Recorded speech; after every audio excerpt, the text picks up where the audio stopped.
photo, what's it for? What's the purpose? Now, if you're going to do portrait photography, you might be taking a portrait of a friend and you might know that person extremely well. You might be taking a picture of a total stranger. It doesn't matter. You still don't know why you're taking the picture. And the only way you'll find out is to ask them. Okay? Now, obviously you can't say to someone, why am I taking this photo? I don't know.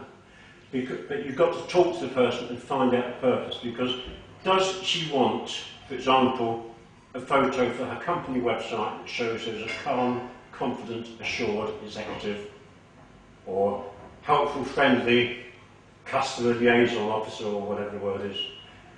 Does she want a picture for her dad that shows her as her dad likes to think of her? Yeah, okay. Does she want a photo for her partner where she wants to look sexy, and when he's gone away for a couple of days she wants him to look at the photo and think of her, not think of... The subject is looking in profile directly at the light source. Now the light source in this case is a softbox, and I've set the softbox pretty close to the subject, which means that the light is going to wrap around her, and also the softbox is fairly high, and I've asked her to look directly at the middle of the softbox, which shows her profile off to its best advantage. Let's zoom in on this and see what we've got. Okay, you can see the effect. Now let's just take a shot of that. Okay, Andrew, could you now move that softbox back, please? At the moment it's about 3.5 feet away from Sarah. Move it back as far as it will go to produce a much harder effect. Now it's going to produce a harder effect simply because the light in relative terms is going to become smaller. Of course, if you wanted a much harsher effect, you would simply not use a softbox at all. Now we've measured this again, and the meter reading is now f4. Of course, if we didn't want to use f4, we would simply increase the power of the light. Background completely alone, and let it go its own colour. And its own colour, of course, is quite dark because it hasn't had any light. What we've done now, though, is we've put a single light on the background, and we've used a honeycomb grid, and that honeycomb grid is creating a circle of light behind the model. As it happens, I'm using what's called a background stand, because the background stand allows the flash head to be used at a very low level. Now, we've positioned it in such a way that it's hidden by the model when we actually take the shot. Well, there's nothing very special or creative about having a white circle behind the model. But of course, there's nothing to stop you putting a lighting gel over the light to produce a coloured background if you want to. We've got a blue gel on the background here. It doesn't have to be blue, of course, it can be any colour you like. Or you can even combine colours and have different colours from different lights to give different effects. Blue tends to be popular, although it's a bit naff. It works, and the reason it works is that the human skin always contains red, regardless of the colour of a person's skin, always contains red and doesn't contain blue. So a blue background tends to set off the human face quite well.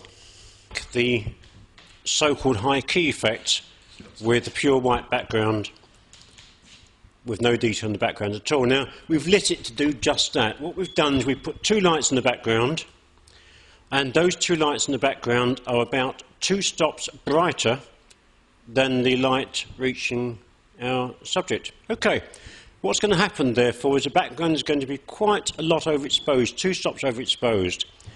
Now, because the subject is 12 feet away from the background, by the time the light bounces off of the background and onto her back and onto her hair, it's lost enough power not to cause any problems. But if she was a lot closer to the background, then we would end up with problems with the edge of the subject being sort of eaten away by an excess of lighting power. High key effect is not just a blitzed out white background. It's an absence of dark tone. Now, what our model has done here, I talked to her very, very nicely, and she put on some eye makeup which makes her eyes darker. She put some lippy on that made her lips darker. So what we're going to do to get the high key effect is we're going to photograph her face, and we're going to expose for the eyes and for the lips, not for the face generally. What that's going to do is overexpose the face, which, if she had any, would take out any imperfections in her face, leaving basically just the eyes and the lips. We've got a pure white background, and because we're using it high key, it won't do a great deal to make the face look larger.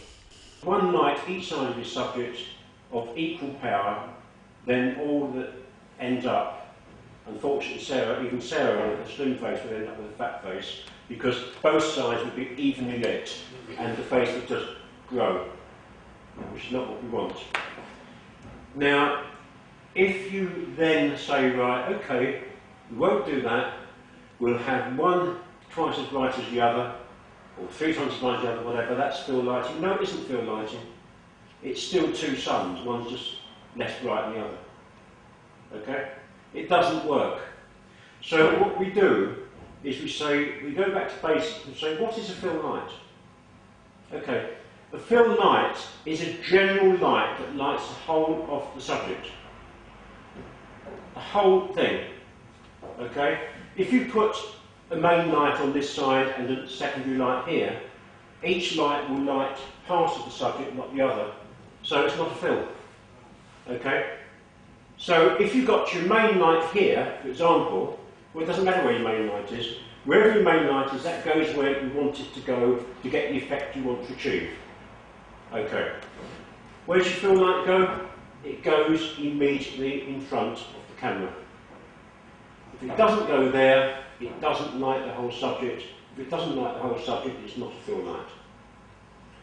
So if my camera is directly in front of my model, then my fill light is either immediately below the camera or immediately above the camera.